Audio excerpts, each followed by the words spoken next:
Making money on Cash App stocks involves strategic investing and understanding the stock market. Here's a guide. Create a Cash App account.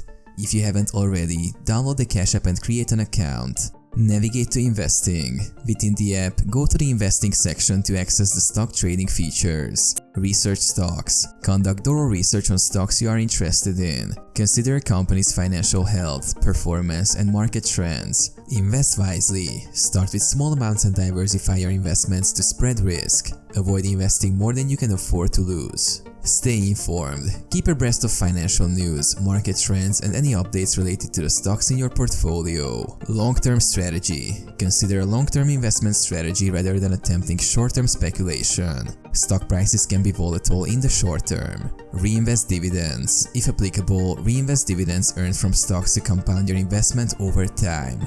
Monitor and adjust. Regularly monitor your stock portfolio and be ready to adjust your strategy based on market conditions.